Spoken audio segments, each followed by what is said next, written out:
प्यारे इंटेलिजेंट समझदार बच्चों, अब हम पढ़ने जा रहे हैं इकोनॉमी के सारे जो चैप्टर हैं हम इस वीडियो में कवर करेंगे। पहले चैप्टर का नाम है डेवलपमेंट, यहाँ शुरू करेंगे। फिर sector of economy, money and credit, globalization and consumer rights. ये सारे चैप्टर्स को हम इसी एक ही वीडियो में देखेंगे, ठीक है। तो पहला है हमारा डेवलपमेंट। तो क्राइटेरिया क्या होती है किसी भी कंट्री के लिए? तो उसमें 3 चीज़ें देखी जाती है। ह्यूमन डेवलपमेंट रिपोर्ट देखा जाता है, कंपेयरिंग ह्यूमन डेवलपमेंट इंडेक्स, और कंपेयरिंग स्टेट।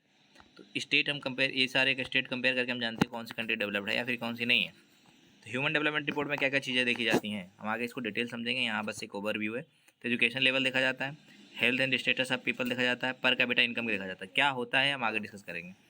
फिर उसके बाद हम कैसे कंपेयर करते हैं पर कैपिटा इनकम, यानी पैसे से कंपेयर करते हैं लोगों की। लाइफ एक्सपेक्टेंसी, यानी कोई कितना समय तक जिंदा रहता है। मतलब एक जापान में बंदा अगर 0 से 70 साल तक जी रहा है ना, और इंडिया में 60 साल, तो हमारे यहाँ 10 साल का गैप है। ये सब कंसेप्ट हम आगे समझेंगे। इसे हम जितने साल तक जिंदा रहता है इंसान, जीवित रहता है, उसे हम कहते हैं लाइफ एक्सपेक्टेंसी। लिटरेसी रेट देखेंगे। लिटरेसी रेट का मतलब क्या होता है, कोई व्यक्ति कितना पढ़ा लिखा हुआ है ना, कंट्री के हिसाब से। तो वो हम देखेंगे आगे। फिर उसके बाद क्या है, gross enrolment ratio for level 3 level, ये भी देखेंगे। इन्फेंट मोर्टेलिटी लेवल रेट क्या है, लिटरेसी रेट क्या है, नेट अटेंडेंस रेशियो क्या है, ये देखेंगे हम, ठीक है। उसके बाद हम आ जाते हैं कि वर्ल्ड बैंक ने क्या किस तरह कंट्रियों को डिवाइड कर रखा है। वर्ल्ड बैंक ने इनकम के बेसिस पे 3 भाग में डिवाइड कर रखा है। इसे याद रखना है नंबर के साथ कि किन 3 पार्ट में डिवाइड रखा है, और पूछ लेगा किस में कितना। पूछ लेगा लो इनकम ग्रुप में का जो पर एनम कितना इनकम करते हैं, तो कितना कमाता है कोई व्यक्ति लो इनकम ग्रुप में, तो ये नंबर हमें याद रखना पड़ेगा। उसी तरह से रिच कंट्री में, उसी तरह से डेवलप कंट्री में ये नंबर हमें याद रखना पड़ेगा, जो MCQ में पूछ सकता है, ठीक है। आगे देखते हैं। अब हमें पहला आ गया है कि डेवलपमेंट क्या होता है। Development is generally define as growth. 10 बार बोलो या 2 बार बोलो याद हो जाएगा। डिफाइन एज ग्रोथ क्या है, डेवलपमेंट क्या है, डिफाइन एज ए ग्रोथ, ठीक है। Some the important goal are, क्या क्या चीज़ें हम डेवलपमेंट चीज़ों में देखते हैं। पहला चीज़ तो हमें पैसा पैसा जरूरी है, तो इनकम देखेंगे। उसके बाद इक्वल ट्रीटमेंट, है ना, कि सभी को इक्वल ट्रीटमेंट मिल रहा है कि नहीं। उसके बाद फ्रीडम, फ्रीडम कितनी है। उसके बाद हम देखेंगे सिक्योरिटी क्या है, सिक्योरिटी किसको कितनी है, ठीक है। यानी आप नाइजीरिया में जी रहे हैं, आप इंडिया में जी रहे हो, तो आपको कितनी सिक्योरिटी मिलती है। रोड पे गए, पर्स चोरी हो गया, सिक्योरिटी है। कोई गोली मार चला गया, है ना। तो ये सब चीज़ें भी कंपेयर की जाती हैं डेवलपमेंट में, ठीक। Different people have different development goal, अलग अलग लोगों के लिए अलग अलग होता है। What may be development for one may not for other. बच्चों के लिए पार्क चाहिए, अच्छे स्कूल चाहिए, लेकिन बुड्ढों के लिए क्या चाहिए, उनको पेंशन चाहिए, प्रॉपर सैनिटेशन होने चाहिए, है ना। तो हेल्थ सर्विसेज होनी चाहिए। तो जो बच्चे के लिए है, क्या वो किसी बूढ़े व्यक्ति के लिए है, नहीं। तो हर किसी के लिए जो डेवलपमेंट है उसकी मीनिंग अलग होती है। कि लड़की के लिए क्या चाहिए, सिक्योरिटी चाहिए, फ्रीडम चाहिए, इनकम चाहिए, है ना। लड़के को क्या चाहिए, जॉब सिक्योरिटी चाहिए, और ये सब चीज़ें। तो हर किसी के लिए जो डेवलपमेंट है उसकी मीनिंग अलग है और सबकी नीड अलग है। तो एक के लिए जो डेवलपमेंट का मीनिंग हो सकता है वो दूसरे के लिए नहीं हो सकता। ये चीज़ यहाँ पर लिखी गई है। तो उसके बाद तीसरी पॉइंट देखो क्या लिखा हुआ है यहाँ पर, one would consider earning more income being common factor among the people with in this income they by the services and goods. तो कोई भी क्या है कि जो जितना पैसा करेगा उस तरह से सामान खरीदेगा। विद दिस इनकम, अपने इनकम से क्या क्या खरीद सकता है, they buy services and goods. Services क्या होती है, जैसे आप ट्यूशन पढ़ रहे हो, है ना, या फिर आप डॉक्टर के पास जा रहे हो, या आप बस में ट्रेवल कर रहे हो, तो ये क्या हो गई सर्विसेज। गुड्स माने कोई भी सामान जो आप खरीदते हैं, है ना। बाटा का चप्पल खरीद रहे हैं या फिर ब्रेड खरीद रहे हैं, सब गुड्स में आएगा। पर कैपिटा इनकम क्या होता है, total national income divide by total population. मान लेते हैं कि कंट्री है, ठीक है। इस कंट्री ने 100 रुपये कमाए, और इस कंट्री में 50 लोग हैं। कितने लोग हैं, 50 पीपल हैं, है ना। या छोटे बच्चों को जोड़ के मतलब जितने भी हैं टोटल 50 लोग हैं यहाँ इस कंट्री में, ठीक है। तो हमें नेशनल इनकम क्या होगी, टोटल इनकम, यानी 100 डिवाइड बाई 50 कितना आएगा, 2। यानी कि इस कंट्री हर व्यक्ति कितना कमा रहा है, 2 रुपये। एक्चुअली में ऐसा हो या ना हो, लेकिन इसे ही हम कहते हैं पर कैपिटा इनकम। हमेशा सत्य नहीं होता है, ठीक। तो ये होता है पर कैपिटा इनकम। उसके बाद देखो, for comparing country their income is consider to be the most important attribute. तो हम जनरली लोग क्या कंपेयर करते हैं, हम इनकम कंपेयर करते हैं कि मोस्टली कि भाई इस कंट्री में लोग इतना इनकम कर रहे हैं। क्योंकि इनकम से बाकी चीज़ें, बहुत सारी चीज़ें डिफाइन होती हैं। हालांकि सारी चीज़ें नहीं होती, बट एक हम मोस्ट इंपॉर्टेंट जो चीज़ कंट्रियों में कंपेयर करने के लिए यूज करते हैं कि कोई कंट्री कितनी डेवलप्ड है या करीब है, उसमें है पर कैपिटा इनकम देखते हैं। नेशनल डेवलपमेंट, नेशनल डेवलपमेंट क्या होता है, refer to the ability of nation to improve the lives of citizen. तो क्या है कि ये एबिलिटी है किसी भी देश की कि वो अपने सिटीजन की लाइफ को कितना ज़्यादा क्या करें, इम्प्रूव कर सके। मेजर ऑफ इम्प्रूवमेंट में be material such as availability of health. तो ये कह रहा है कि ये मटेरियल के फॉर्म में हो सकती है, जैसे हेल्थ कंडीशन है, अच्छे अस्पताल वगैरह बने हुए हैं, ठीक है। तो ये एबिलिटी होती है कि भाई किसी नेशनल डेवलपमेंट का मतलब क्या होता है, एबिलिटी किसी भी कंट्री की कि वो अपने सिटीजन के लिए क्या क्या इंप्रूवमेंट ला सकता है। जैसे एक एग्जांपल के लिए मटेरियल हेल्थ में है, तो अच्छा हॉस्पिटल होगा किसी हेल्थ कंट्री में, तो हम कहेंगे ना कि वो डेवलप है। कहीं कंट्री में गए और तुम्हें बुखार हुआ और वहाँ हॉस्पिटल ही नहीं है, फिर उसके बाद क्या होगा तुम जानते हो। तो इसलिए नेशनल डेवलपमेंट क्या मतलब है कि किसी भी कंट्री में कितना एबिलिटी है अपने सिटीजन के लिए इम्प्रूव करने सारी सुविधाओं का। Sustainable development goal, sustainable development क्या होता है, development that is meet to the need of present without comparing the ability of future generation to meet their own need, है ना। तो क्या करना है, ऐसे दो लाइन खींच लो। सस्टेनेबल डेवलपमेंट, डेवलपमेंट तो जान गए कि कोई भी चीज़ हर किसी के लिए अलग अलग हो सकती है ना। डेवलपमेंट मतलब ग्रोथ। तो आज ये इधर है आज और इधर है कल, ठीक। तो सस्टेनेबल वर्ड जब लग जाएगा तो इसका मतलब हमें क्या रखना है कि कोई भी चीज़, जैसे हम कोयला का यूज़ करते हैं आज भी यूज़ कर लें और फ्यूचर में भी यूज़ कर लें, तो इस तरह से जो डेवलपमेंट होता है उसको हम कहते हैं क्या, सस्टेनेबल डेवलपमेंट। इसका मतलब नहीं है कि सिर्फ आज में ख़त्म कर लो और कल के तुम्हारे लिए आने वाली पीढ़ियों के लिए ना बचे, तो सस्टेनेबल डेवलपमेंट नहीं हुआ, ठीक। सस्टेनेबल डेवलपमेंट में दो चीज़ याद रखनी है, आज और कल दोनों के लिए क्या होनी चाहिए, नीड दोनों जनरेशन की पूरी होनी चाहिए, आने वाली सारी जनरेशन के लिए, ठीक। तो फिर से एक बार देख लो, sustainable development is the development that meet the need of present without comparing the ability of future generation to meet their own need. तो फ्यूचर जनरेशन के लिए भी अपनी नीड जो भी नीड है वो पूरी होनी चाहिए। ह्यूमन डेवलपमेंट इंडेक्स क्या होता है, तो इंडेक्स जब भी वर्ड आएगा क्या होगा, एक कोई भी एक पैरामीटर होगा। ये क्या है, it is a composite statics of life expectancy. इसमें क्या होता है कि कितने साल तक कोई व्यक्ति जीवित रहेगा, education, per capita income. Per capita income हमने देखा था ना कि total income divide by total population, ठीक। तो टोटल पॉपुलेशन से डिवाइड करें तो पर कैपिटा इनकम मिलता है। तो पर कैपिटा इनकम देखते हैं, हेल्थ देखते हैं, और क्या देखते हैं, life expectancy, which are use to rank the country in 4 tier of human development. तो ये हम 4 बना के उसमें हम शो करते हैं कि कौन कंट्री कितनी डेवलप है। मतलब कोई एक कंट्री है, मान लो यहाँ जापान है, जापान की लाइफ एक्सपेक्टेंसी ज़्यादा है, पर कैपिटा इनकम भी ठीक ठाक है, तो मान लो 1 पर आ गया, तो इसका मतलब क्या है कि कंट्री, और कोई कंट्री यहाँ 3 पे या 4 पे आ गया, तो इस कंट्री से ये कंट्री के जाके ज़्यादा डेवलप है। क्योंकि हमारे यहाँ देखो लाइफ एक्सपेक्टेंसी कम है, 60-70 साल है, जबकि जापान में काफ़ी ज़्यादा 100 पार हो जाती है, 90 पार हो जाती है, तो वो चीज़ है। उसके बाद इन्फेंट मोर्टेलिटी रेट देखना बहुत इंपॉर्टेंट है, ये पूछ लेगा, एमसीक्यू में पूछ सकता है और पूरा डेफिनेशन भी पूछ सकता है। तो इन्फेंट मोर्टेलिटी रेट क्या होता है, can be define as a total number of children that die age of 1 year out of 100 live children born in particular year. मान लो कि 2023 का साल ले लेते हैं, यहाँ से जनवरी शुरू होता है, दिसंबर में एंड होता है 2023 साल। इस साल में मान लो जितने भी बच्चे पैदा होते हैं, मान लेते हैं 1000 बच्चे पैदा होते हैं, ठीक है। तो उनमें से मान लेते हैं कि 37 क्या हो गई, बेचारों की डेथ हो गई। तो ये हो गया हमारा इन्फेंट मोर्टेलिटी रेट, यानी 37 है यहाँ पे, ठीक है। कितने पे, 100 पे नहीं निकालते, कितने में निकालते हैं, 1000 में निकालते हैं, याद रखना कितने पे, 1000 में निकालते हैं हम इन्फेंट मोर्टेलिटी रेट, ठीक है। तो एक साल में जितने बच्चे, 1000 बच्चों में जितने बच्चे डेथ, जिन बच्चों की डेथ हो जाती है उनको हम कहते हैं इन्फेंट मोर्टेलिटी रेट, हमेशा याद रखना है, ठीक है। ये पूछ लेगा कितने बच्चों में निकाला जाता है एमसीक्यू में, 100, 10, 1000, नन ऑफ द अबव, तो हमेशा याद रखना कि कितने पे, 1000 पे। लिटरेसी रेट क्या होता है, देखो क्या होता है, it can be define as a proportion of literate population in the age of 7 year and above. तो क्या कर रहा है कि 7 साल से ऊपर होना चाहिए। लिटरेसी रेट में हम किन बच्चों को काउंट करते हैं, किस पॉपुलेशन काउंट करते हैं, जो 7 साल से क्या है, ऊपर हैं, और इनको कोई एक लैंग्वेज लिखनी और पढ़नी आती है, तो उसे हम कहते हैं लिटरेसी रेट। हालांकि हर कंट्री के लिए अलग होता है, इंडिया में यही है कि 7 साल से ऊपर होना चाहिए, कोई भी लिखना पढ़ना एक भाषा आना चाहिए, तो उसे हम क्या मानेंगे, पढ़ा लिखा आना चाहिए। इसका मतलब ये नहीं कि 8वीं 6वीं पास कोई पास होना चाहिए, कोई क्लास, कुछ भी नहीं, उसको एक लैंग्वेज आनी चाहिए और 7 साल से ऊपर होना चाहिए। नेट अटेंडेंस रेशियो क्या होता है, can be define as the total number of children 6 to 10 year age group attending the school out of number of children in the same group. कह रहा 6 से 10 साल के बच्चे जितने, टोटल नंबर ऑफ चिल्ड्रेन 6 से 10 साल के ग्रुप वाले जितने भी हैं, और कितने उसमें से स्कूल जाते हैं, ठीक है। तो इनको हम कहते हैं क्या, नेशनल अटेंडेंस रेशियो। इसको 2-3 बार पढ़ लो, रट्टा मार लोगे, सीधा आ जाएगा पेपर में, लिख के आ जाना, ठीक। क्या है, can be define as a no total number of children. अच्छा, लिखते वक्त ये नहीं कि यहाँ कैन बी से लिखोगे, यहाँ से लिखना शुरू करना है। नेट अटेंडेंस रेशियो हेडिंग भी डालनी है, फिर यहीं से लिखना भी शुरू करना है।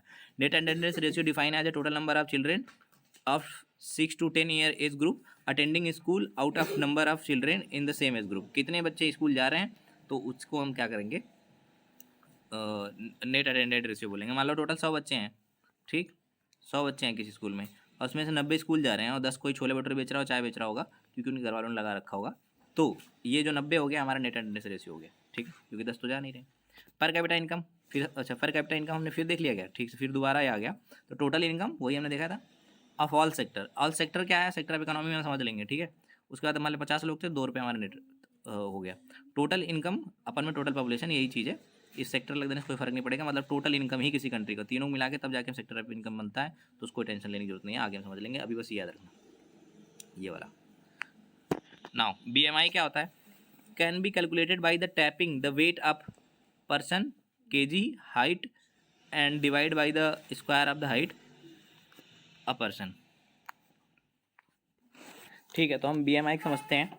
BMI can be calculated by tapping the weight of person height then divide by the weight by square of height and the person. Actually में BMI का फॉर्मूला ये होता है कि वेट इन पाउंड, याद रखना कि ये लिखा है वेट इन पाउंड, क्या लिखा हुआ है वेट इन पाउंड, वेट इन पाउंड, और इंटू 703, और हाइट इन इंचेस, किस किस में लेना हाइट इंचेस में। मान लो किसी व्यक्ति का जो वेट है 120 LBS है और ये 703 अपने आप से रखना है, कोई उसमें नया नहीं है, और उसकी हाइट है 63 इंच, तो स्क्वायर कर देंगे उसका और सॉल्व करेंगे तो कितना मिलेगा 21.3, यानी इसका 2 बार करके इनका मल्टीप्लाई करके इसका स्क्वायर यानी 63 इंटू 63 करके मल्टीप्लाई करके फिर ऊपर वाले को डिवाइड करके अगर कैलकुलेट करेंगे तो हमें 21.3 मिलेगा।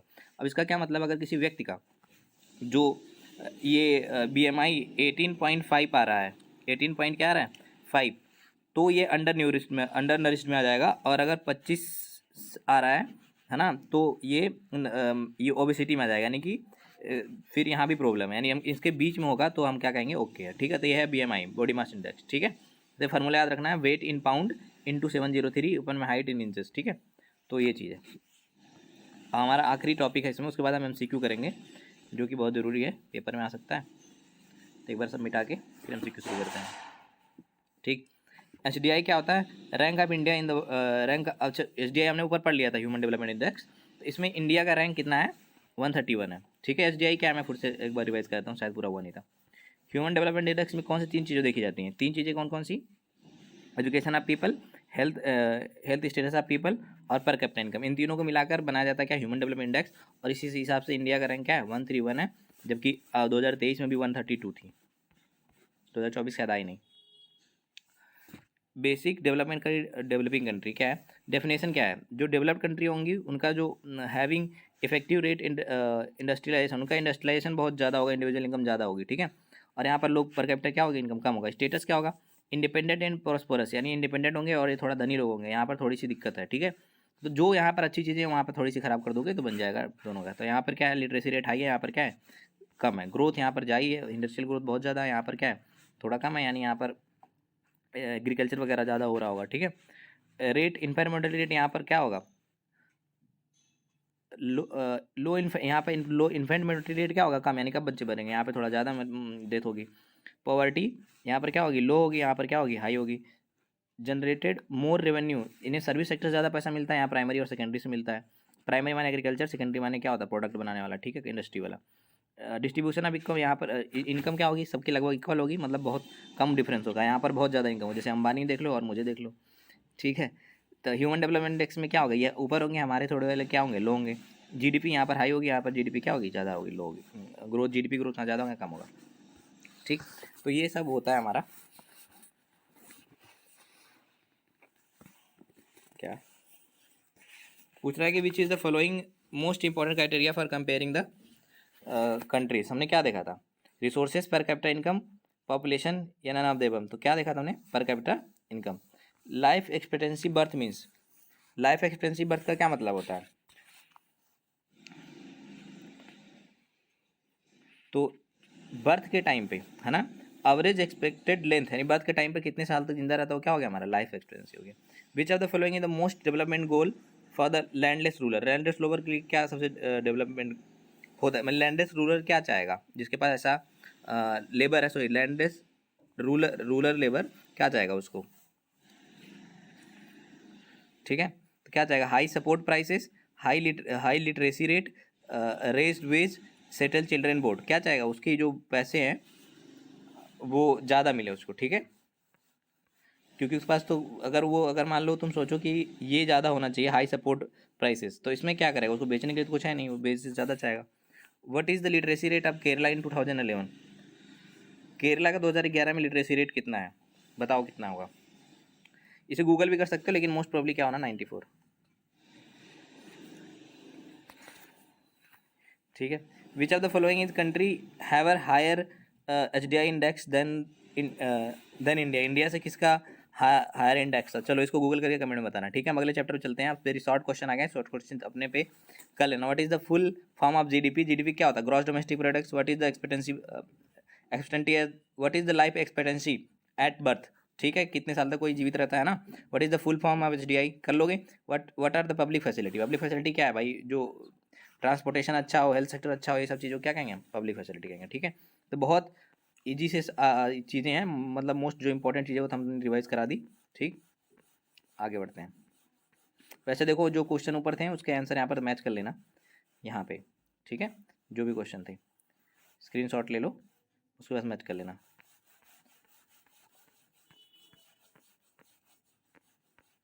आते हैं हम चैप्टर नंबर 2 पे। तो अब हम देखने वाले हैं सेकंड चैप्टर। सेकंड चैप्टर का क्या नाम है? Sector of economy. बहुत ईजी, सबसे आसान चैप्टरों में से यही है। ठीक है, तो बस अगर सारे जो भी चीज़ें इसमें लिखी हैं, जितनी भी लिखी हुई और जितना मैं बता रहा हूँ उसे ध्यान से सुन लोगे ना, तो पेपर तो पास हो ही जाएगा, कोई दिक्कत होगी नहीं। ठीक है, और जो चीज़ें बेसिक हैं जो छूट रही हैं वो सब रिवाइज हो जाएगा। तो फटाफट इसको देख लेते हैं। ठीक है, क्या है पहला? क्या है? Primary sector. प्राइमरी सेक्टर में क्या होता है? नेचुरल रिसोर्सेज का यूज़ करा जाता है। किसका? नेचुरल रिसोर्सेज का यूज़ करा। सबसे इंपॉर्टेंट याद रखना है किस कौन सा रिसोर्स बोलोगे? नेचुरल रिसोर्सेज, है ना। तो producing a good by exploiting natural resources is an activity of primary sector. जैसे एग्रीकल्चर जो कर रहे हो, डेयरी कर रहे हो या फिर फिशिंग कर रहे हो, फॉरेस्ट्री कर रहे हो ना, तो ये सारे जो पार्ट हैं वो किसके पार्ट हो जाएंगे? प्राइमरी सेक्टर के। ठीक है, जो नेचुरल रिसोर्सेज। फिर उसको जब हम क्या करते हैं, यहाँ पर ध्यान से एक चीज़ रखना, मैन्युफैक्चरिंग वर्ड याद रखना। जब हम सेकेंडरी सेक्टर की बात रखेंगे तो एक वर्ड जरूर लिखना है, कौन सा? मैन्युफैक्चरिंग। पहला में नेचुरल रिसोर्स है, दूसरे मैन्युफैक्चरिंग लिखना है। तो जब cover activity which is natural product are change in other form, दूसरे फॉर्म में इसको जब चेंज कर लिया जाता है ना, through the manufacturing that is associated with the industry, जो इंडस्ट्री से एसोसिएट हो। दो वर्ड जरूर लिखना है कि लिखते वक्त। ठीक, मैन्युफैक्चरिंग और इंडस्ट्री, ये दोनों वर्ड आने चाहिए, चाहे जैसे भी डेफिनेशन लिखो। सच एज कॉटन फाइबर का यूज़ करके प्लांट का कॉटन फाइबर बना लेना हम प्लांट से, प्लांट के जो फाइबर से। ठीक, उसके बाद आयरन बना लेना है, making iron and steel from the iron ore. Iron ore से क्या बना दो? आयरन ओर खोद के मिट्टी से निकाला और उससे आयरन या फिर स्टील बना लिया। तो ये कौन सी सेक्टर में आ जाएगा? सेकेंडरी सेक्टर में आ जाएगा। टर्सरी में आता भाई सर्विस सेक्टर। क्या आता है टर्सरी में? सर्विसेज, यानी जो तुम अभी मेरे से ले रहे हो क्या है? जैसे ट्रांसपोर्टेशन है, इंश्योरेंस है ना, और जितनी भी टीचिंग लाइन है, कोई डाक यानी जो डाकिया आपके बारे में आता है, डाकमैन, पोस्टमैन आता है, वो भी क्या है? सर्विस दे रहा है। आप रेलवे में ट्रेवल कर रहे हो, सब क्या है? सर्विसेज में आता है। ये किस में आता है? सर्विस, टर्सरी सेक्टर में, याद रखना। ठीक है, तो टर्सरी में जो वर्ड मेंशन करना हमेशा याद रखना, कौन सी चीज़? नॉट मतलब सर्विस वर्ड यूज़ करना, मेन वर्ड। ठीक है ना, क्या यूज़ करना? सर्विस। ठीक, बाकी तो देख लो क्या लिखा है, the activity by the themselves do not produce, जो कोई भी सामान ना प्रोड्यूस कर रहे हो, कोई भी गुड्स प्रोड्यूस ना कर रहे, दे आर एन ऐड और support of the production process, है ना। तो जो इसमें कोई भी चीज़ ऐड ना कर रहा हो, कुछ भी नहीं, बस खाली क्या कर रहे हैं, ये सर्विसेज दे रहे हैं, तो ये हो गया सर्विस सेक्टर। अब यहाँ पे कन्फ्यूजन होती है, पर ध्यान समझ लोगे तो कोई कन्फ्यूजन रहेगी, बहुत बेसिक सी चीज़ है। Private sector part of country economic system run by the individual and company. कोई आदमी चला रहा है या फिर कंपनी चला रहा है, जैसे मैं ट्यूशन चला रहा हूँ तो क्या है? प्राइवेट ट्यूशन है। रेदर देन गवर्नमेंट, गवर्नमेंट को छोड़कर जो भी कोई चला रहा है वो सब क्या हो गया? प्राइवेट हो गया। नाउ इतना तो सब जानते हैं। आगे पब्लिक सेक्टर क्या होता है? बस पब्लिक सेक्टर में कुछ नहीं याद रखना है, गवर्नमेंट, जो गवर्नमेंट द्वारा चलाई जा रही है उसे हम क्या कहेंगे? Public sector. Usually compromised of organise that are owned and operated by the government and exist to provide the services for the citizen. Citizen के लिए दिया जाता है, जैसे रेलवे है, क्या है? पब्लिक सेक्टर भी कह दो या गवर्नमेंट द्वारा कह दो, तो जो भी गवर्नमेंट है उसे पब्लिक सेक्टर कहते हैं। ऑर्गेनाइज सेक्टर क्या होता है? देखो अब यहाँ से कन्फ्यूजन कि भाई ऑर्गेनाइज सेक्टर क्या होगा। ठीक है, कुछ नहीं होगा। ऑर्गेनाइज सेक्टर में पब्लिक सेक्टर भी आ सकता है और प्राइवेट सेक्टर भी आ सकता है, यानी जो भी चीज़ें तुमको सब कुछ, जहाँ पे भी काम करने पे तुम्हें सब कुछ अच्छा अच्छा मिल रहा है, तो क्या हो गया? ऑर्गेनाइज सेक्टर हो गया, चाहे गवर्नमेंट का हो या प्राइवेट का हो। ठीक है, यहाँ पर क्या होता है? टर्म फिक्स होता है, सारे जो भी टर्म्स जिस पे किसी को काम करना होता है, is sector where the employment term are fixed, है ना, कि भाई इतना टाइम तक तुमको काम करना है, इतना टाइम तक काम करना पड़ेगा। ठीक है, and the employ gets assured work, तो सबको जितना है काम चाहिए उतना ही काम मिलता है ना। तो वो जहाँ पे भी चीज़ें सही चल रही हैं, इंश्योरेंस मिल रहा है ना, काम प्रॉपर मिल रहा है, ठीक है, छुट्टी टाइम से मिल रही है, तो ये सब क्या हो जाएगा? Organise sector. प्राइवेट में भी आ सकता है और गवर्नमेंट भी आ सकता है, याद रखना दोनों ही आ सकते हैं, हमें कन्फ्यूजन की कोई बात नहीं होनी चाहिए। अनऑर्गेनाइज सेक्टर क्या होता है? Is a sector where the employment term are not fix. Employment term क्या है? फिक्स नहीं होगा। एज वेल एज इंटरप्राइजेज, कुछ भी जहाँ पे भी चीज़ें क्या government are not register with the government. जैसे कुछ तुम ठेले पे रेडी पे किसी काम कर रहे हो तो क्या ऑर्गेनाइज सेक्टर में आ गया। फिर कहीं भी किसी कंपनी में काम कर रहे हो जहाँ पर सारी चीज़ तुमको सुविधाएं नहीं मिल रही हैं, तो नॉर्मली वो क्या है? अनऑर्गेनाइज सेक्टर है। गवर्नमेंट सेक्टर कई बार अनऑर्गेनाइज हो सकता है, लेकिन उसके एग्जाम्पल बहुत कम है, तो मोस्ट प्रोबेबली प्राइवेट सेक्टर ही अनऑर्गेनाइज सेक्टर में आते हैं। Gross domestic product is monetary measure of market value of, तो जीडीपी है, जीडीपी याद रखना, ये value of goods and services produce, है ना। एक साल में मान लो एक कंट्री है, ठीक है, एक कंट्री है वो 10 पेन बना रही है, ठीक है, मान लो 4 ही पेन बना रही है 40 रुपये की, तो इस कंट्री में कुल कितने रुपये प्रोडक्शन हुआ है, 40 रुपये का। तो ये हमारा क्या हो गया, मार्केट में यानी मार्केट प्राइस पे जाने के बाद, है ना, तो क्या है, मार्केट वैल्यू, है ना, मार्केट वैल्यू याद रखना है यहाँ पे कि मार्केट वैल्यू की बात हो रही है, तो हमारा 40 रुपये क्या हो जाएगा, ग्रॉस डोमेस्टिक प्रोडक्ट। तो हमने पूरे साल में कितने रुपये कमाए, 40 रुपये, तो हमारा वही हो गया क्या, ग्रॉस डोमेस्टिक प्रोडक्ट। ये मैं तीनों जगह से याद रखा, मान लो प्राइमरी सेक्टर से 20 रुपये आया, प्राइमरी सेक्टर से 20 रुपये आया, यहाँ से 10 रुपये आया और यहाँ पे 10 रुपये आया, तो कितना हो गया 40। तो ये चीज़ें हम मिला के, तीनों को मिला के क्या बोलते हैं, किसे हम जीडीपी बोलते हैं, ठीक है। when people are working that is need and even some people are removed from the work does not affect the total production, this situation called disguised unemployment, it is also known as hidden employment, ठीक है।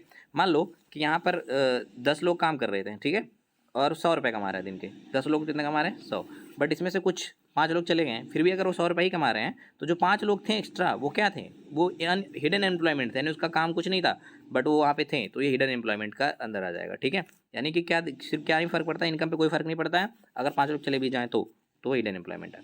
तो इन्हीं unemployment को दूर करने के लिए government ने क्या लाया था, MNREGA, Mahatma Gandhi national rural employment guarantee act, ठीक है। इसमें क्या बोला गया था, 2005 में लाया गया था। पहला बात याद रखना कि 2005 में लाया गया था, और दूसरी बात याद रखना कि 100 डेज़ के लिए, ठीक है। तो एमसीक्यू में आ सकता है, it fail do so government will provide the employment allowance to the people, है ना। तो अगर उनको 100 दिन के लिए काम नहीं मिल पाता है तो गवर्नमेंट उनको क्या देगी, अलाउंस देगी। प्राइमरी और एग्रीकल्चर एग्जाम्पल, क्या प्राइमरी सेक्टर की एग्जाम्पल दिया हुआ है, क्या एग्रीकल्चर है, डेयरी, फिशिंग हम ऊपर दे चुके। सेकेंडरी में क्या है, मैन्युफैक्चरिंग है, इंडस्ट्री वगैरह है, ठीक है। टर्सरी में क्या है, ट्रेड है, ट्रांसपोर्ट है, बैंकिंग है, टूरिज्म है, ये सब किसका पार्ट एग्जाम्पल है, सेकेंडरी सेक्टर का।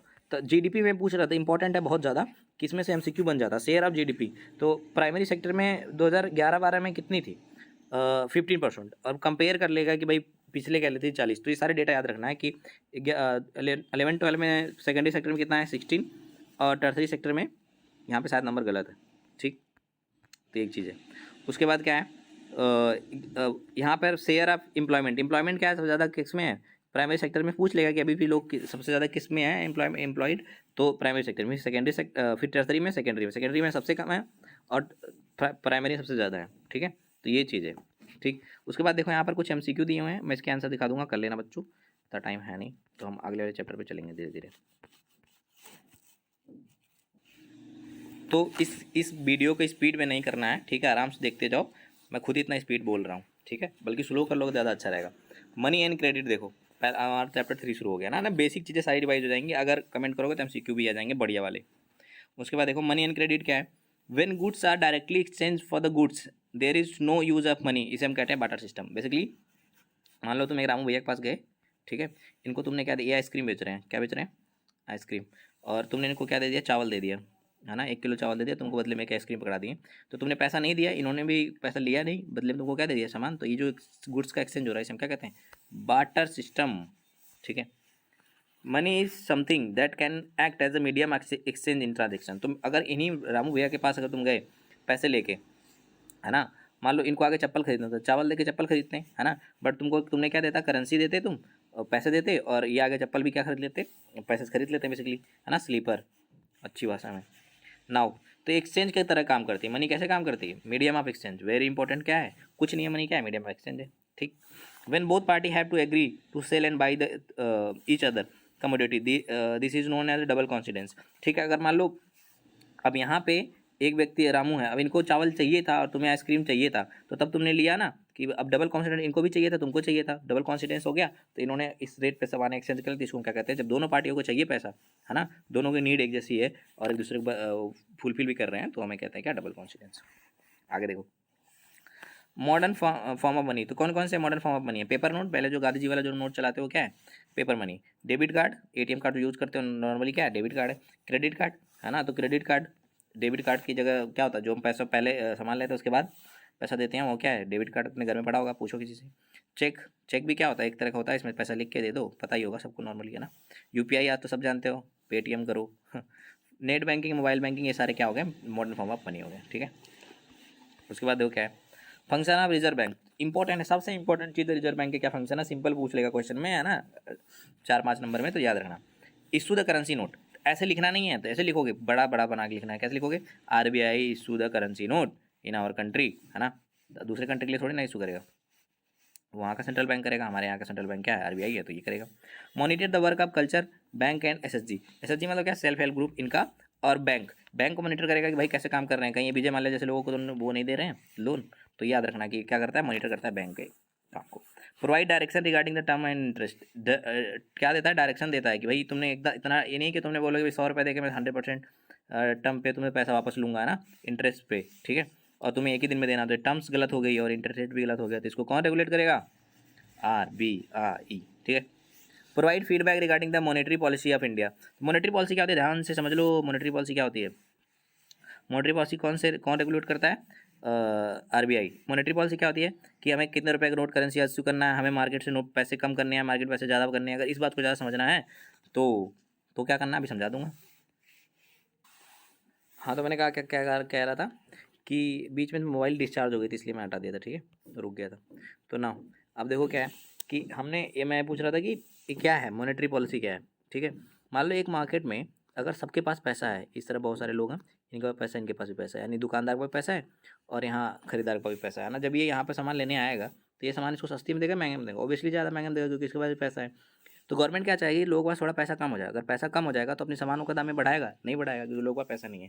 तो इस तरह की जो पॉलिसी उसको कंट्रोल का समझ में नहीं आया तो कोई बात नहीं, बस इसे याद रखना कि मॉनेटरी पॉलिसी कौन कंट्रोल करता है, RBI, ठीक है। यानी मार्केट से पैसा निकाल लेने के बाद मार्केट में वस्तुओं के रेट, सामानों के ज़्यादा दाम बढ़ते नहीं है, या इंटरेस्ट रेट अगर RBI ने बढ़ा दिया तो लोगों का पैसा कम हो जाएगा, या लोग लोन नहीं लेंगे, यानी मार्केट में पैसा नहीं जाएगा, इससे क्या होगा कि जो पैसा कम हो जाएगा, तो इससे महंगाई को कंट्रोल करते हैं। और जब मान लो कि फिर अगर इंटरेस्ट कम कर दिया तो लोग पैसा लेंगे और मार्केट थोड़ा तेज चलेगा ना, तो ये सब कौन कंट्रोल करता है, RBI करता है, इसी को मॉनेटरी पॉलिसी करते हैं। फिजिकल पॉलिसी कौन कंट्रोल करता है, गवर्नमेंट ऑफ इंडिया, और मॉनेटरी पॉलिसी कौन कंट्रोल करता है, RBI। याद रखना, monetary policy RBI, physical policy government of India. Hold a part of cash reserve of India, ठीक है, ये क्या करता है, hold a part of cash, देखो CRR बोलते हैं, कैश रिजर्व रेशियो, है ना, तो CRR SLR, है ना, ये सारे कौन कंट्रोल रखता है अपने पास, बैंकों से लेके कौन रखता है, RBI रखता है, ठीक है।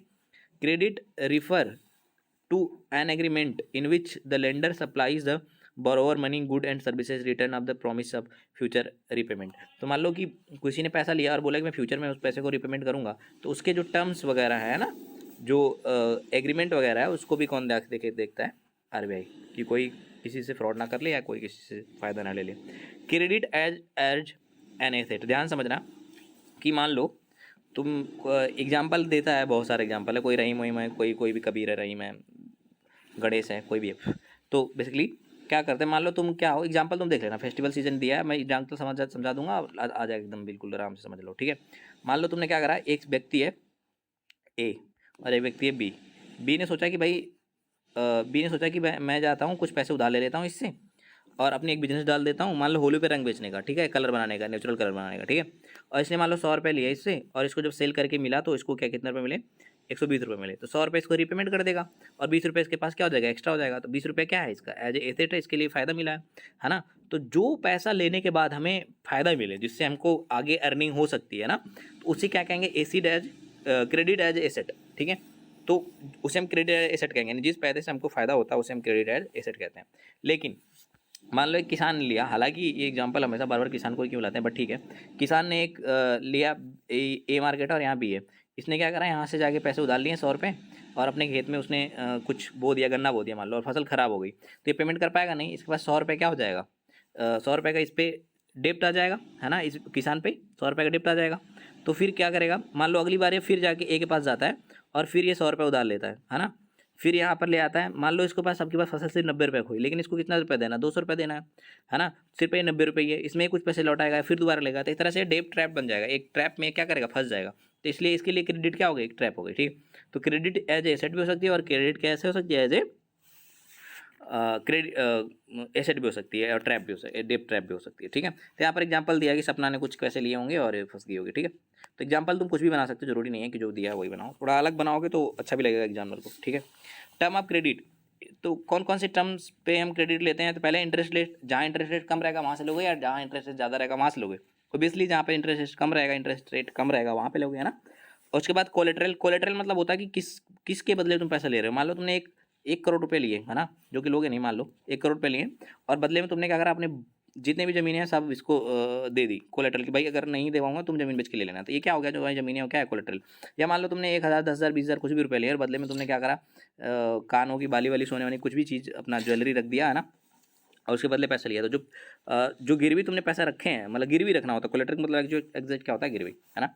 तो जिसके बदले तुम पैसा लेते हो, जिसे रख के, तो हम कहते हैं क्या, गिरवी को इंग्लिश कहते हैं कोलेटरल। तो कोलेटरल को देखेंगे क्या ले रहा है। अगर मान लो कोई कोलेटरल ले ही नहीं रहा तो बहुत बढ़िया, मजा आ जाएगा। डॉक्यूमेंट रिक्वायरमेंट, कौन कौन से डॉक्यूमेंट मांग रहा है, और कोई ऐसा डॉक्यूमेंट मांगो जो तुम्हारे पास है नहीं, है ना, तो वो दिक्कत है। तो डॉक्यूमेंट रिक्वायरमेंट भी देखते हैं कि कौन कौन सा। मोड ऑफ पेमेंट, पूछे कि भाई नहीं मुझे तो डॉलर में पेमेंट करना, रुपये में लो, डॉलर में लो, तुम्हारे लिए मुश्किलें बढ़ जाएंगी। जो रुपये में ही लेगा और रुपये में ही देगा, रुपये में ही ले रहा है, तो ठीक है, तो उसे लोगे। तो ये सारी चीज़ें टर्म ऑफ क्रेडिट में देखी जाती हैं, है ना। तो नाउ सेल्फ हेल्प ग्रुप क्या होता है? It is a basic idea provide. अब कह रहे कि अचानक देखो सेल्फ हेल्प ग्रुप कैसे आ गया, ठीक है। तो जो मोस्ट इंपॉर्टेंट चीज़ है वही चीज़ इसमें दी हुई है, वही मैं पढ़ा भी रहा हूँ, टेंशन नॉट, ठीक है, बस एक्सेप्ट कर लो। It is a basic idea to provide the financial resource for the poor through the organise the rural poor specially women into self help group. देखा है ना कि भाई कुछ लोग मिल जाते हैं, है ना, यहाँ पे 5 औरतें मिल गई और इन्होंने क्या करा, पापड़ बनाना शुरू किया, ठीक है। फिर पापड़ को मार्केट में बेचेगा, तो इन्होंने थोड़ा थोड़ा पैसा लगाया, थोड़ा थोड़ा बैंक से लिया होगा, ठीक है। तो ये पूरी मार्केट शुरू करी होगी, है ना। तो इसे हम क्या कहते हैं कि सेल्फ हेल्प में अपना अपना हेल्प खुद ही कर रही है। यानी कुछ लोग होते हैं फाइनेंशियल सोर्सेस के लिए खुद से जुड़ते हैं, ऑर्गेनाइज करते हैं अपने आप को, है ना।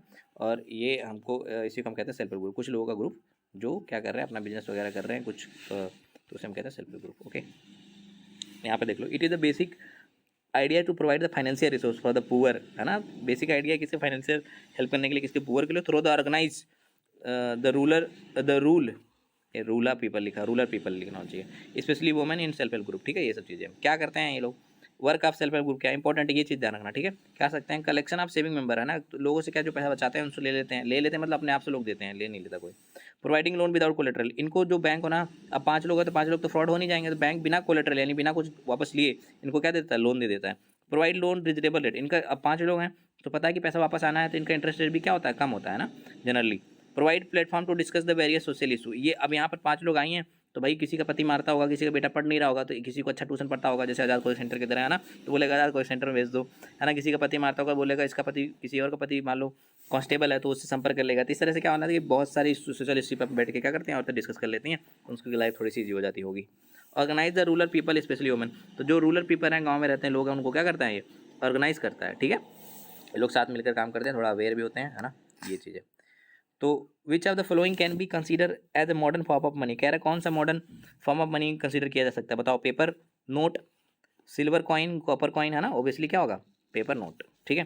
तो उसके बाद का in India which agency is authorised to issue the note currency, कौन सा करेगा, मैं पढ़ा ना, कौन, रिजर्व बैंक ऑफ इंडिया, ठीक है। इसके देखो बहुत सारे क्वेश्चन दिए हैं, अगर यहाँ पे पढ़ना है पढ़ लो, फिर हम अगले चैप्टर चलेंगे, अगर बोलोगे तो फिर से MCQ अच्छे से करा दिया जाएगा, ठीक है। यहाँ पे इसके आंसर भी नीचे दिए होंगे, है ना, स्क्रीनशॉट लो के आंसर मैच कर लेना, ओके। यहाँ तक है, अब आंसर पे कर देते हैं, ठीक, शायद यही रहेगा, ठीक। तो ये आंसर है, देख लेना एक बार, क्वेश्चन भी आते हैं, ठीक है। देखो, ग्लोबलाइजेशन एंड इंडियन इकोनॉमी, क्या क्या ग्लोबलाइजेशन क्या होता है, ग्लोबलाइजेशन क्या होता है, कुछ नहीं होता, अपने कंट्री की सारी मूवमेंट, है ना, चाहे इकोनॉमी हो, कल्चरल हो, है ना, दूसरे कंट्री से जोड़ देना, क्या कहलाता है, ग्लोबलाइजेशन, ठीक है। क्या होता है globalisation, process of rapid integration, integration होता है किसमें, कंट्रियों में, अमंग द कंट्रियों में, ठीक है, ऑब्वियसली कंट्री होगी। किन किन का होता है, गुड्स एंड सर्विसेज का होता है। मूवमेंट ऑफ इन्वेस्टमेंट, इन्वेस्टमेंट यहाँ इस कंट्री से, हमारे अमेरिका से, मॉरिशस से, अलग अलग कंट्रियों से इंडिया में इन्वेस्टमेंट होता है ना, हम भी करते हैं। मूवमेंट ऑफ टेक्नोलॉजी, तो हमने देखा होगा कहीं दूसरे देश से टेक्नोलॉजी खरीद के लाया है, फॉर एग्जांपल देखो एप्पल वाली टेक्नोलॉजी तुम लोग हाथ में घूम रहे हो, अभी मत लेको घूमो।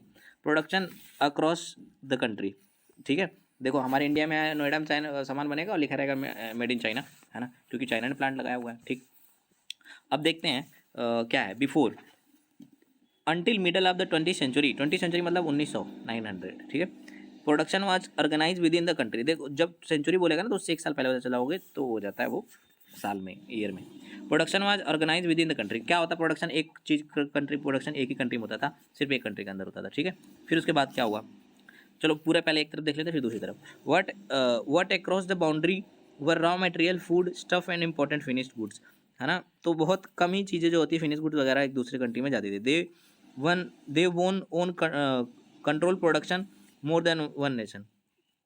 ये काफ़ी बस दे ओन और control the production in more than one nation, ये तो ग्लोबलाइजेशन का पार्ट हो गया। यानी बहुत कम ही नेशन में इनका मतलब प्रोडक्शन होता था, लेकिन अब क्या हो गया, मल्टी कॉपरेशन इमर्ज जाता है। मल्टी यानी एक कंपनी होगी, है ना, उसकी कई सारे कंट्रियों में जब प्रोडक्शन वगैरह हो रहा होगा, है ना, एक कंपनी एक देश की होगी पर कई कंट्रियों में अगर ऑपरेट कर रही होगी तो उसे हम क्या कहेंगे, multi corporation, MNC multi corporation company कहते हैं, तो मल्टी नेशनल कंपनी कहते हैं। ठीक है, तो मल्टी कॉपरेशन इमर्ज हो गया, यानी दूसरे लोग एक देश से कॉपरेट कर रहा है और चीज़ों का प्रोडक्शन कर रहे हैं। Trade was main channel connecting country, तो मेन चीज़ क्या हो रहा है, ट्रेड क्या हो रहा है, ट्रेड मेन चीज़ क्या है, ट्रेड।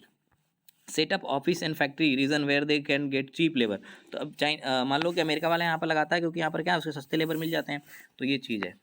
ठीक, how MNC interlink the production across the country, कैसे एमएनसी क्या करती हैं, एमएनसी कई तरीके से कर सकती हैं। ठीक है, पहला क्या है, पहला यहाँ शुरू करना चाहिए बट मैं इसको भी पढ़ दे रहा हूँ। ठीक है, set up production unit where the close the market where skilled labour available low cost, है ना, तो स्किल्ड लेबर होना चाहिए, लो कॉस्ट अवेलेबल होना चाहिए। Where the government policy in favourable, जहाँ गवर्नमेंट की पॉलिसी क्या है, फेवरेबल हो, यानी टैक्स रेट मान लो कम हो, है ना, बिजली पानी वगैरह सब कुछ मिल जाती है प्रॉपर से, यानी बिजली का रेट भी ज़्यादा ना हो, तो ये गवर्नमेंट पॉलिसी फेवरेबल है और वहाँ पे स्किल लेबर मिल जाता है लो कॉस्ट पे, तो वहाँ पर करेंसी लगी जाती है। They invest money called foreign investment, जो पैसा वो लगाते हैं उसे हम क्या कहते हैं, फॉरेन इन्वेस्टमेंट कहते हैं। ठीक है, उसके बाद क्या है, at a time set up production jointly with the local company, कई बार क्या होता है कि यहाँ पर कोई एक्स वाई कंपनी है और वो एक बड़ी कंपनी आएगी, इसको अपने इसके साथ ज्वाइन कर लेंगे, फिर अपना ये टैग लगा के बेचेगी महंगा महंगा, अभी कई सारी ऐसी चीज़ होती भी है। Benefit the local company providing the latest technology additional investment, है ना, तो उनको क्या होता है, लेटेस्ट इस कंपनी को क्या करता है, लेटेस्ट टेक्नोलॉजी मिल जाती है जो यहाँ की कंपनी है, तो उसको फ़ायदा होता है। फिर उसके बाद they buy the local company and expand production, वो कई बार कहता है कि लोकल कंपनी को बाई कर लेते हैं और उसका प्रोडक्शन दूसरे कंट्री में फैला देते हैं। Placed order to small production product like garment footwears sport, है ना, तो कई बार ऐसा चीज़ होगा, गारमेंट्स और ये सब चीज़ों का क्या करते हैं, वो दूसरे कंट्री में ले जाके ऑर्डर देते हैं और फिर यहाँ से दूसरे कंट्री में बेचते हैं। How foreign trade lead to the integration of market, कैसे इंटीग्रेशन, इंटीग्रेशन मतलब जुड़ता है बेसिकली, देखो हमने दूसरे कंट्री के लोग यहाँ पे आ रहे हैं और चीज़ें खरीद रहे हैं तो जुड़ ही रहा है बेसिकली, क्या है, foreign trade create an opportunity for the producer to reach beyond the domestic market, तो क्या होता है, फॉरेन जो ट्रेड है वो क्रिएट करता है अपॉर्चुनिटी किसके लिए, प्रोड्यूसर के लिए, ताकि अपने मार्केट से हटा के दूसरे मार्केट में, मान लो इंडिया में कोई बढ़िया वाला जीन्स बन रहा है और अमेरिका में जाकर बिक रहा है ना, तो हमारे जो प्रोडक्शन कर रहा है व्यक्ति यहाँ पर, उसका तो फायदा होगा ना कि उसके लिए मार्केट थोड़ी बड़ी हो गई। Good can be imported to expand the choices of good for the consumer, तो एक्सपोर्ट इंपोर्ट करा जाता है या फिर एक्सपोर्ट करा जाता है, ताकि वहाँ पे जिस कंट्री में भाई इंपोर्ट होके आ रहा है, यानी या फिर जहाँ हम एक्सपोर्ट कर रहे हैं, यहाँ के लोगों के लिए अगर इंपोर्ट होके आ रहा है तो यहाँ के लोगों के लिए चॉइसेस थोड़ी बढ़ जाती है ना, तो कई सारे यहाँ फॉरेन ब्रांड जैसे आप पहनते हो उसे देखते हो कि हमारे पास चॉइसेस थोड़ा ज़्यादा हो जाती है। Producer in two country now closely compete each other, है ना, अब मान लो दो जगह यहाँ पे भी कोई जीन्स बना रहा है और यहाँ पे भी कोई जीन्स बना रहा है, इसके जीन्स की क्वालिटी अच्छी नहीं है, इसके जीन्स की क्वालिटी अच्छी है, इसका रेट कम है, तो इस तरह से कंपटीशन दोनों में क्या होता है, बनता है थोड़ा सा। ठीक है, जिससे चीज़ें अच्छी ही मिलती हैं। टू लिबराइज द इंटरनेशनल ट्रेड, क्या होता है, लिबरल का मतलब होता है कि कोई चीज़ों को थोड़ा इजी करना है ना। Start with initiative development country, एक डेवलप्ड कंट्री ने शुरू किया था। Set up the rule regarding the international trade, इन्होंने क्या करा, इंटरनेशनल ट्रेड के रिगार्डिंग कुछ रूल बनाया। Force developing country to remove the barrier, उनको बोला कि भाई तुम जो बैरियर बना रखे हो ना कि भाई हमारी कंट्री में नहीं आएंगे, ये सब हटाओ। Develop country have unfair return trade barrier, develop country unfair return trade barrier, इसलिए हमने थोड़ा ऐसे कि जो उनके जो अनफेयर ट्रेड तरीके हैं उनको हटाया जाए, सो दैट कि वो बढ़े, मतलब इंटरनेशनल ट्रेड ईजी हो सके। ठीक है, तो एम क्या था, इन सब चीज़ों का एम क्या था कि मार्केट को लिबरेट करने का एम क्या था भाई, कि जो ये अनफेयर बैरियर है ना, और थोड़ी डेवलपिंग कंट्री हैं, तो हमारे इंडिया में पहले याद रखो कि 1991 में हमने लिबरल पॉलिसी अपनाई थी, एलपीजी रिफॉर्म। एलपीजी का मतलब क्या होता है, यहाँ पे एलपीजी क्या मतलब है, एलपीजी जी सही से क्यों नहीं बन रहा भाई, जी अरे जी ठीक है, तो लिबराइजेशन प्राइवेटाइजेशन ग्लोबलाइजेशन हमने 1991 में शुरू किया। ऐसा नहीं है कि इंडिया में भी था, बहुत पहले था, हड़प्पा सभ्यता में भी था, है ना, बहुत सारे पहले भी चीज़ें हमने ये सब थी, बस हाँ गवर्नमेंट मॉडर्न गवर्नमेंट में 1991 में एलपीजी रिफॉर्म शुरू किया गया था, ताकि हम थोड़ा जो प्राइवेट जो पॉलिसी है लिबरल बनाते हैं, इतने सारे टैक्स रूल वगैरह होते तो उनको हटाया गया, है ना, उनको हटाया गया, और कुछ थोड़ी प्राइवेट कंपनियों को भी छूट दी गई कि प्राइवेट कंपनियां भी ऑपरेट कर पाएँ, है ना, और ग्लोबलाइजेशन मतलब हमने क्या करा, दूसरे देशों से भी ट्रेड वगैरह शुरू करना शुरू किया। तो एम क्या है इसका, तो जो अनफेयर जो ट्रेड बैरियर वगैरह है उसको हटाना। ठीक है, इम्पैक्ट ऑफ ग्लोबलाइजेशन क्या हुआ फॉर कंज्यूमर, कंज्यूमर के लिए क्या होगा, इंप्रूव क्वालिटी नहीं मिलेगी, लो प्राइसेस होने लगी, वैरायटी ऑफ चॉइसेस बदल गई है ना, और जॉब, बहुत सारे जॉब क्रिएट होने लगे हैं, हाई स्टैंडर्ड लिविंग हो गई है ना, क्योंकि मर्सिडीज वगैरह तुम लोग यूज़ करते हो, तो हाई स्टैंडर्ड लिविंग हो रही है ना, ग्लोबलाइजेशन की वजह से हो रही है। Local company supplying raw material to the MNC, local company क्या एमएनसी को रॉ मटेरियल दे रही हैं, हैव कम बिकम प्रॉस्परस, अब वो भी क्या हो गई, थोड़ी धनी हो गई, अच्छी हो गई। Top Indian company have to be benefited from the increase competition, तो जो जो जो इंडियन कंपनी है वो जब उनसे कंपटीशन हुआ तो भी थोड़ी बेनिफिट हुई। सब Indian company also emerge as MNC, जैसे टाटा मोटर्स है दूसरी कंट्रियों में करता है, इन्फोसिस है, रैनबैक्स जो भी लिखा हुआ है, एशियन पेंट दूसरे कंट्रियों में भी क्या करते हैं, ऑपरेट करते हैं, तो इनको भी थोड़ा दूसरे मार्केट का एक्सेस मिला है ना। Struggle for a fair globalisation, fair globalisation के लिए स्ट्रगल क्या है, for globalisation would create opportunity for all, सबके लिए अपॉर्चुनिटी बनाता है, ठीक है। The government must protect interest of people in the country, country में लोगों के इंटरेस्ट के लिए बचाना चाहिए। मान लो कि एक हमारे यहाँ पे फ़ोन बन रहा है, फ़ोन बना रही कंपनी, मान लो 9,000 की है ना, एक चाइनीज़ आया वो 7,000 का बेच रहा है, ठीक है, तो हमारे वाले का फ़ोन कोई खरीदेगा नहीं, सब इसका खरीदेंगे, है ना। तो दिक्कत है ना क्या, कि हमारे जो लोग हैं जो हमारे प्रोडक्शन कर रहे हैं उनको क्या कर रहा है, हार्म हो रहा है इस ग्लोबलाइजेशन से, तो इनका गवर्नमेंट को जो कंट्री में लोग हैं उनको भी क्या करना चाहिए, बचाती है, ठीक है। वैसे वैसे ही सब्जियों के लेकर भी हो सकता है ना, जरूरी नहीं फ़ोन, और बहुत सारी चीज़ों के लिए हो सकता है।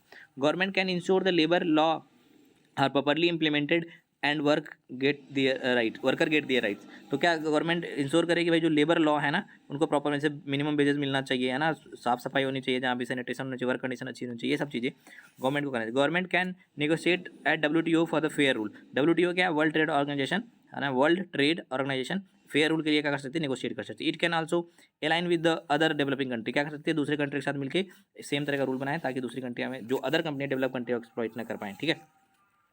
Liberalisation of foreign trade and the foreign investment policy, ठीक है, बताया हम 1991 में शुरू किया गया था, हमने जो एक एक्स्ट्रा बैरियर थे उसको हमने हटा दिया। It allow the foreign company to set up the office and factory in India, तो हमने क्या करा, इससे बहुत सारी जो फॉरेन कंट्रियाँ हैं उसने इंडिया में क्या करा, अपना फैक्ट्री वगैरह सेटअप करे। Goods can be imported and exported easily, जैसे कोई गुड्स इंपोर्टेड एक्सपोर्ट कर दिया जाता था, क्योंकि उस समय जब नहीं लिबरलाइजेशन हुआ था, LPG रिफॉर्म नहीं लाए गए थे, उसके पहले क्या होता था, बहुत सारे टैक्सेस और बहुत सारे रूल को फॉलो करना पड़ता था, बहुत मुश्किल हो जाता था, ठीक है।